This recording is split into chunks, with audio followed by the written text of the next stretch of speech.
Issun-Boshi, the inch-high samurai. Long, long ago in a village far from the capital, a baby was born. Now, there was nothing unusual about that, except that this child was no bigger than your pinky. His parents didn't care how tiny he was, though.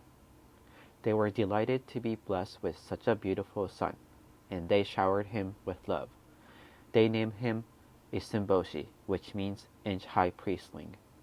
Issun-Boshi never did get very much taller. Even after several years had passed, he was still about as big as your little finger. It certainly wasn't that he didn't eat enough. His appetite was the same as any normal, healthy boy's, and he was cheerful and full of energy. One day, while Issun-Boshi was playing outside, he climbed to the top of a tall tree. "Wow!" he cried. "What a big world it is!" He could see a great river flowing away into the distance. That night, Issun-Boshi asked his father, "Pa, where does that river flow to?" "Why?"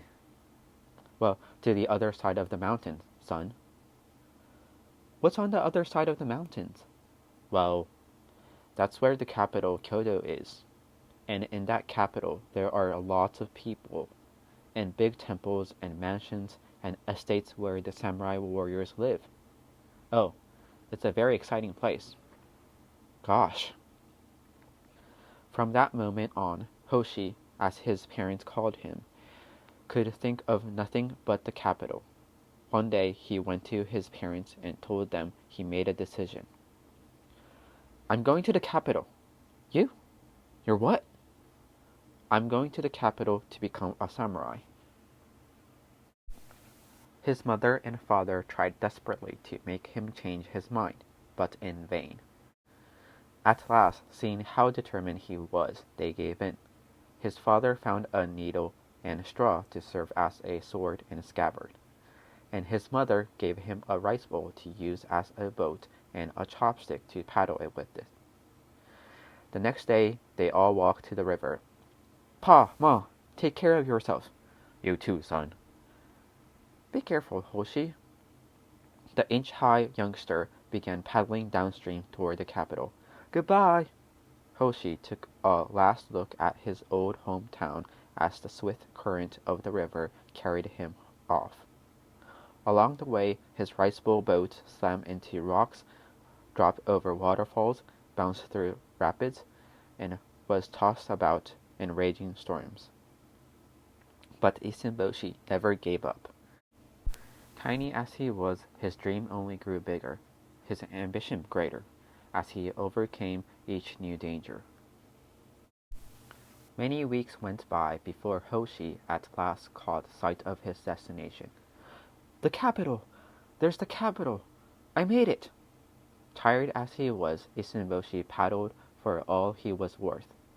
The capital was even larger and more beautiful than he had imagined. There were more grand estates than you could count, and Hoshi stopped before the grandest of them all. "This is the place for me," he declared, knocking on the gate.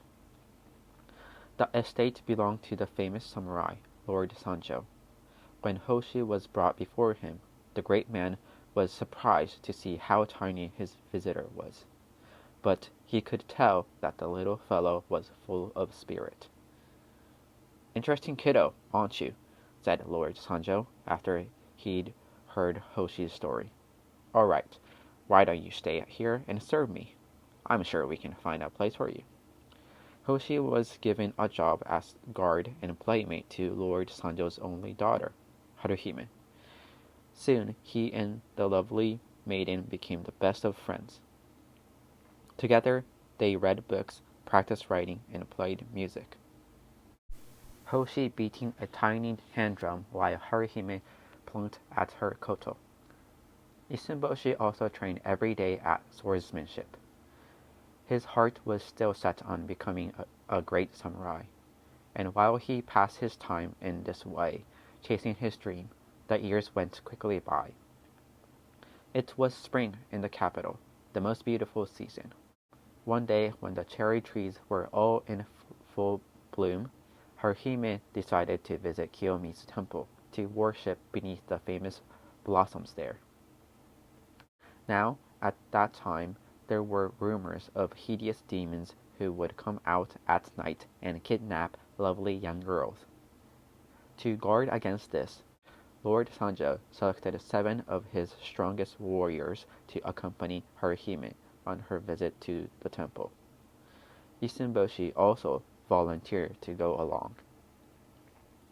They arrived at Kiyomi's temple safely. It was after praying there, as they walked home on the dark, winding mountain road, that a ferocious demon suddenly stepped out in front of them. Eek! The woman in the group fell trembling to the ground. A demon! The supposedly brave and strong warriors ran for their lives at the sight of the huge red monster with horns, long claws, and sharp fangs. I'll take that juicy-looking girl right there, growled the demon, pointing at Haruhime. Oh no, you won't, you ugly devil, said Issun-Boshi, standing firm in front of the creature. But he was so small that the demon only looked around, confused, wondering where the voice had come from. Down here, right in front of you, big fat nose. It is I, the samurai Issun-Boshi, who will make you wish you never been born. What's this? Grunted the demon. Pecky little insect. The monster picked Hoshi up and tossed him into its foul-smelling mouth. Gulp! Hoshi! Cried Haruhime as her courageous bodyguard disappeared down the demon's throat. The little pest is gone, my sweet. Ha ha. Now it's just you and me. No sooner had the demon said this, he had clutched his stomach. Stop it! That hurt! Inside the monster's belly, Issun-Boshi had drawn his needle sword and was slashing and jabbing. Please stop! I'll be good. I promise, screamed the demon. All right then, came Hoshi's muffled voice. Open your mouth and stick out your tongue. The demon did as it was told, and out popped Issun-Boshi, waving his needle. Haruhime, he called. Are you all right? Yes, Hoshi, thanks to you. Issun-Boshi looked up at the enormous demon and shouted, Don't you ever show your face around here again? Yes, sir. Oh, whatever you say. The demon fled in tears, holding its stomach. When it had gone, Haruhime spotted something the monster had left behind. It's the magic hammer, she exclaimed. This will grant any wish you make, Hoshi, my hero. What will you like? I like to be bigger. Haruhime smiled and sat in front of him. Shaking the magic hammer, she chanted. Grow tall, Issun-Boshi. 6 feet tall, Issun-Boshi. And with every shake of the hammer, Hoshi grew taller and taller. Finally, before the fair maiden stood a handsome, long-legged, broad-shouldered young man. Thus, it was that only a few short years after leaving his country home, Issun-Boshi realized his dream.